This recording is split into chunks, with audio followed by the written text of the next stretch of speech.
आज उत्तर प्रदेश के deputy chief minister Keshav Prasad Maurya के बयान ने यूपी की सियासत में गर्मी पैदा कर दी। केशव प्रसाद मौर्य ने कहा कि वो सबके सामने साफ साफ कहना चाहते हैं कि संगठन हमेशा सरकार से बड़ा होता है, संगठन पहले सरकार बाद में।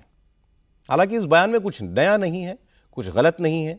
बीजेपी के तमाम नेता कई मौकों पर यही बात कहते रहते हैं, लेकिन चूंकि कल लखनऊ में यूपी बीजेपी की कार्य समिति की बैठक हुई थी और इस मीटिंग में लोकसभा चुनाव में पार्टी के खराब प्रदर्शन पर मंथन हुआ था। इस बैठक में बीजेपी अध्यक्ष जेपी नड्डा, मुख्यमंत्री योगी आदित्यनाथ, प्रदेश अध्यक्ष भूपेंद्र चौधरी के अलावा यूपी बीजेपी के सारे बड़े नेता मौजूद थे। इस मीटिंग में मीडिया की एंट्री नहीं थी, नेताओं के भाषण भी सार्वजनिक नहीं किए गए थे। बात तब बढ़ी जब केशव प्रसाद मौर्य ने अपने भाषण का एक हिस्सा खुद ट्विटर पर पोस्ट कर दिया, जिसमें वो यही बात कह रहे हैं कि संगठन सरकार से बड़ा है, संगठन से बड़ा कोई नहीं है। यहां जो कार्यकर्ता है उनसे इतना है कहूंगा, आवाज तो यहां सरकारी व्यवस्था में 7 साल विकास मिला। मैं सदा कहता था और आज इस प्रदेश कार्य समिति में मैं संगठन के वरिष्ठता हमारे देश के और प्रदेश के नेतृत्व के सामने कह रहा हूं, संगठन सरकार से बड़ा है।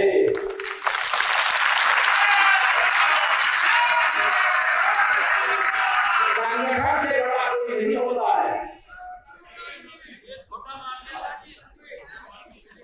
संगठन सरकार से बड़ा है, बड़ा था, बड़ा रहेगा। मैं उप मुख्यमंत्री अपने को बाद में मानता हूं, भारतीय जनता पार्टी का कार्यकर्ता पहले मानता हूं। और सबसे जो भी किसी जिम्मेदारी में बैठे, चाहे वो उप मुख्यमंत्री के नाते, चाहे मंत्री के नाते, चाहे विधायक सांसद के नाते, सबसे जो जनप्रतिनिधि है उनसे यही अपेक्षा है। हम पहले कार्यकर्ता कुछ बनते क्या नहीं,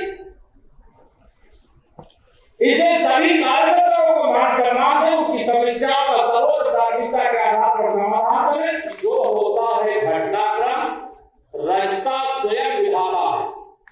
आज लगे तो दंड वही कर पुरस्कार बन जाता है।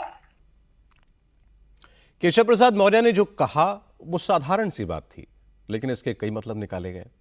हालांकि कार्य समिति की मीटिंग में चीफ मिनिस्टर योगी आदित्यनाथ भी मौजूद थे। केशव प्रसाद मौर्य ने योगी के सामने ही अपनी बात कही, लेकिन योगी ने इसका कोई जवाब नहीं दिया। योगी ने लोकसभा चुनाव में पार्टी के खराब प्रदर्शन की अलग वजह बताई। योगी आदित्यनाथ ने कहा कि चुनाव के नतीजे पार्टी के नेताओं और कार्यकर्ताओं के अति आत्मविश्वास का, ओवर कॉन्फिडेंस का नतीजा है। योगी ने कहा कि सब ये सोचकर बैठ गए कि जीत तो सुनिश्चित है, इसलिए जितनी मेहनत होनी चाहिए थी, जितना प्रयास होना चाहिए था, वो नहीं हुआ और आशा के विपरीत नतीजे आए। जैसा वोटों की शिफ्टिंग होती है और कहीं पर जब हम लोग ये मान करके चलते हैं कि आत्मविश्वास में कि हम तो जीत ही रहे हैं, तो स्वाभाविक रूप से वहां पर कहीं ना कहीं हमें खामियाजा भी भुगतना पड़ता है। और वह अति आत्मविश्वास कहीं ना कहीं हम लोगों को जहां चोट पहुंचाने में, उस विश्वास पर खरा उतरने में, उन अपेक्षाओं पर खरा उतरने में, जहां कहीं ना कहीं उस विश्वास पर कहीं ना कहीं चोट पहुंची, वहीं साथ ही साथ जिस विपक्ष ने चुनाव के पहले हिम्मत हार करके बैठ गया था, वो आज फिर से उछल कूद करने का कार्य कर रहा है। भारतीय जनता पार्टी के कार्यकर्ता को किसी भी स्थिति में बैकफुट पर आने की आवश्यकता नहीं है। कोई कारण नहीं 10 की 10 उपचुनाव फिर से भारतीय जनता पार्टी अपने पक्ष में करने में सफल हो, लेकिन इसके लिए आज से जुड़ना पड़ेगा। और जो लोग उछल कूद करने का कुत्सित प्रयास कर रहे हैं, मुझे लगता है इनको दोबारा उछल कूद करने का अवसर ही नहीं मिल पाएगा। बड़ी बात यह है कि आज ही उत्तर प्रदेश में बीजेपी की सहयोगी निषाद पार्टी ने भी सरकारी अफसरों पर उंगली उठा दी। योगी सरकार में मंत्री संजय निषाद ने कहा कि कुछ अफसर अंदर से साइकिल, हाथी और पंजे वाले हैं, जो कमल का चोंगा पहनकर बैठे हैं।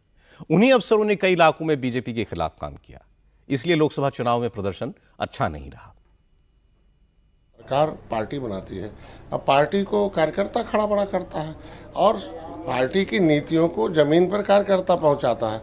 तो संगठन बड़ा होता है और संगठन का हमेशा सम्मान होता रहता है, आगे है। लेकिन कुछ 2-4% अधिकारियों की वजह से, क्योंकि 95% अधिकारी तो ठीक है, अगर नहीं होते तो उत्तर प्रदेश सर्वोत्तम प्रदेश कैसे बनता आज के दिन में है। लेकिन वही कहते हैं ना, एक मछली की वजह से तालाब है। तमाम ऐसे कुछ अधिकारी हैं कि अंदर से हाथी साइकिल पंजा है और ऊपर से कमल। हम तो पहले से कह रहे हैं, बुलडोजर गरीबों पर चलाने का नुकसान है, नहीं होना चाहिए। और अधिकारी लोग रजिस्ट्री कर रहे हैं, बेच रहे हैं, कहाँ शासन प्रशासन था।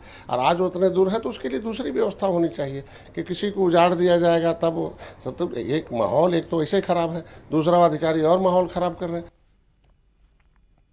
इसके बाद समाजवादी पार्टी और कांग्रेस को भी बोलने का मौका मिला। उत्तर प्रदेश कांग्रेस के अध्यक्ष अजय राय ने कहा कि अब तो बीजेपी और उसके सहयोगी दलों के नेता भी योगी की लीडरशिप पर सवाल उठा रहे हैं। अजय राय ने कहा कि बीजेपी लोकसभा चुनाव में अति आत्मविश्वास की वजह से नहीं, आपसी कलह की वजह से हारी। इनके डिप्टी सीएम ने कहा कि कार्यकर्ताओं की नहीं सुनी जा रही और मैं भी दर्द में हूं। डिप्टी सीएम कह रहे हैं कि मैं भी दर्द में हूं। जो सत्ता में बैठे लोग हैं, आप समझ सकते हैं कि कितना दर्द इनके अंदर भरा हुआ है। उसी दर्द का परिणाम लोकसभा का जो रिजल्ट आया है उसी का परिणाम है। आत्मविश्वास का नहीं है। आपस में जो झगड़े चल रहे हैं, आपस में जो लड़ाइयाँ चल रही हैं, उसी का परिणाम लोकसभा का चुनाव परिणाम आया है कि बुरी तरीके से ये साफ हुए और आगे जो बचे हैं वो साफ हो जाएंगे। यह बात सही है कि इस बार लोकसभा के चुनाव में बीजेपी को अपेक्षित सफलता नहीं मिली, इसलिए योगी को घेरने की कोशिश हो रही है। लेकिन बीजेपी के नेता जानते हैं कि यूपी में 2017, 2019, 2022 तमाम चुनाव में पार्टी ने ऐतिहासिक सफलता योगी आदित्यनाथ की लीडरशिप में ही हासिल की। केशव प्रसाद मौर्य ने जो बात कही वो संगठन के लोगों में जोश भरने के लिए थी या योगी पर निशाना था, ये तो वही बता सकते हैं। लेकिन इससे समाजवादी पार्टी और कांग्रेस को मौका मिला और उन्होंने योगी की तरफ बंदूकें तान दी।